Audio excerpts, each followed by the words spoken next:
शहर के जाने माने रईस हीराचंद और उनकी पत्नी सुजाता की चमचमाती महंगी कार बंगाल की एक पुरानी बस्ती की सुनसान गली में एक बेरौनक से पुराने मकान के बाहर आकर रुकती है।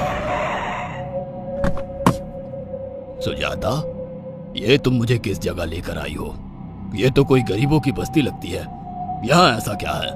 हीराचंद के कुछ भी समझ में नहीं आ रहा था कि सुजाता उसे ऐसी अजीब सी जगह क्यों लाई है, जिस मकान में दिन में भी अंधेरा दिख रहा था और धुआं उठ रहा था।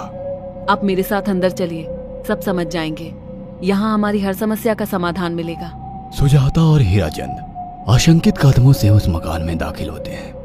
तभी उन्हें किसी महिला की बाहरी आवाज सुनाई पड़ती है, चले आओ, चले आओ। हीराचंद ने देखा कि उस मकान के अंदर अंधेरा था। अचानक हीराचंद की निगाह एक कमरे की ओर पड़ी, जिसके अंदर हल्की हल्की सी रोशनी आ रही थी और उस कमरे के अंदर से धुआं उठ रहा था। शायद उस कमरे के अंदर आग जल रही थी। है? ये किसकी आवाज है? यहाँ इतना अंधेरा क्यों है और ये धुआं कैसे उठ रहा है? मेरा तो यहाँ दम घुट रहा है।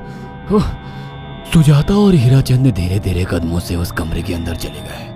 अंदर वाले कमरे में बिखरे बाल वाली एक खूबसूरत सी बूढ़ी औरत सामने जल रही आग में एक मुर्गी की गर्दन काटकर उसका खून गिरा रही थी और मुर्गी का शरीर छटपटा रहा था। ये देखकर सुजाता को उबकाई आने लगी। हीराचंद ने सुजाता की ओर देखकर कहा, तुम ही मुझे यहाँ लेकर आई हो और खुद ही घबरा रही हो। कौन है ये भयानक सी शक्ल वाली औरत और हम यहाँ क्यों आए हैं? अचानक उस औरत ने एक झटके में मुर्गे की गर्दन धड़ से अलग कर दी। ये देखकर सुजाता के मुंह से चीख निकल गई और सेठ हीराचंद भी सहम गया। वो बहुत डरावना नजारा था। ये अघोरा ताई हैं। ये हमें अपनी काली तंत्र विद्या से संतान सुख प्रदान कर सकती हैं। इसलिए मैं आपको यहाँ लेकर आई हूँ। कैसी बात करती हो?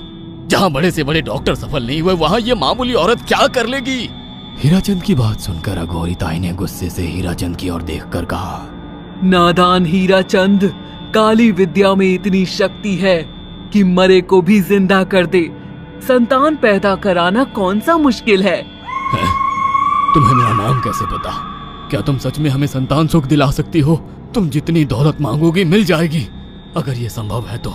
संतान का नाम सुनते ही हीराचंद की आंखों में चमक आ गई। वह संतान के लिए कुछ भी कर सकता था। तुम लोगों को मुझे एक नवजात शिशु लाकर देना होगा। मैं उस शिशु की बलि चढ़ा दूंगी और फिर वही शिशु तुम्हारे घर में फिर से जन्म लेगा। नवजात शिशु की बलि का नाम सुनते ही सुजाता और हरिचंद डर के मारे सिहर गए, पर उनकी आंखों में उनकी संतान का सपना ज्यादा बड़ा था। वो सब करने को तैयार थे। अघोरा ताई, आप जैसा कहेंगे हम वैसा करेंगे। बस हमें संतान सुख दिला दो। बिना वारिस के हमारी दौलत किस काम की? संतान सुख के लिए अंधे हो चुके सुजाता और हरिचंद अपनी नौकरानी शीला से एक नवजात बच्ची चोरी करवा के अघोरी ताई को दे देते हैं।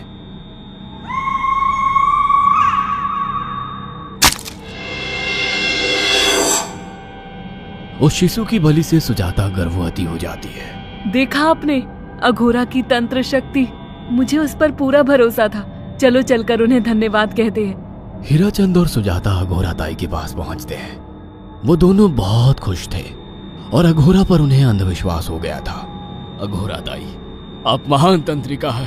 आपने वो चमत्कार कर दिखाया जो बड़े बड़े डॉक्टर नहीं कर सके। ये काली विद्या है बेटा। अगर तुम दोनों चाहो तो मैं इस विद्या से तुम दोनों को हमेशा के लिए जवान बना सकती हूँ। क्या सच में ऐसा संभव है? हाँ बिल्कुल, पर इसके लिए तुम्हें जवान लड़के और लड़कियों की बलि चढ़ानी होगी। तुम उन्हें यहाँ तक लाओ, बाकी मैं देख लूंगी। जवान रहने की लालच में अंधे सुजाता और हरिचंद एक अनाथ आश्रमों से हर रोज एक लड़की या लड़के को गोद लेने के बहाने अघोरी के पास बलि चढ़ाने ले जाने लगे। और एक दिन अघोरी ताई ने हीराचंद और सुजाता से इंसानी मांस खाने को कहा। पूरी तरह से इंसान से हैवान बन चुके अब वो दोनों इंसानी मांस खाने के लिए तैयार भी हो गए। ये गर्म खून और मांस खाकर तुम लोगों की उम्र भी बढ़ जाएगी। खाओ इसे। हाँ, सच में ये इंसानी मांस बड़ा स्वादिष्ट है। अघोरा ने अपनी बातों में फंसाकर सुजाता और हरिचंद को नरभक्षी बना दिया था। वो तीनों हर दिन बलि चढ़ाकर खून पीकर मांस खाने लगे। नौकरानी शीला भी नए शिकार लाने में उनकी मदद करती थी, मगर एक दिन शीला को शिकार नहीं मिला। मेम साहब, आज एक भी शिकार हाथ नहीं लगा और मैं बहुत थक गई हूँ और घर जाकर थोड़ा आराम करना चाहती हूँ। कोई बात नहीं शीला, एक छोटा सा काम है, तुम हमारे साथ चलो, लौटते में हम तुम्हें घर छोड़ देंगे। जी मेम साहब। शीला नहीं जानती थी कि शिकार नहीं मिलने से सुजाता और हरिचंद अंदर से बौखला गए थे और उनके दिमाग में एक शैतानी चाल चल रही थी। सुजाता, ये बेहोशी की दवा है। शीला के कार में बैठते ही तुम उसे सुंघा देना। आज हमें इसी की बलि देनी होगी। इसने हमारे यहाँ का बहुत खाना खाया, अब हम लोग इसे खाएंगे। वैसे भी ये आगे चल के हमारे लिए खतरा बन सकती थी। कार में बैठते ही सुजाता शीला को बेहोश कर देती है और वो लोग सीधे अघोरी ताई के यहाँ पहुंच जाते हैं, जहाँ अघोरी ताई शीला की बलि चढ़ा देती है और तीनों मिलकर उसे नोच कर खाते हैं। अघोरी ताई, हमको बलि चढ़ाते हुए पूरा 1 साल हो गया है। हमारा बेटा भी साल भर का हो चुका है। अब और कितनी बलि देनी होगी? बस एक आखिरी क्रिया और बची है, उसके बाद तुम दोनों हमेशा के लिए जवान हो जाओगे। कैसी क्रिया अघोरा ताई? 3 दिन बाद सूर्य ग्रहण है, हमें पास के घने जंगल में एक विशेष क्रिया करनी होगी। उसके बाद तुम लोग कभी बूढ़े नहीं होगे।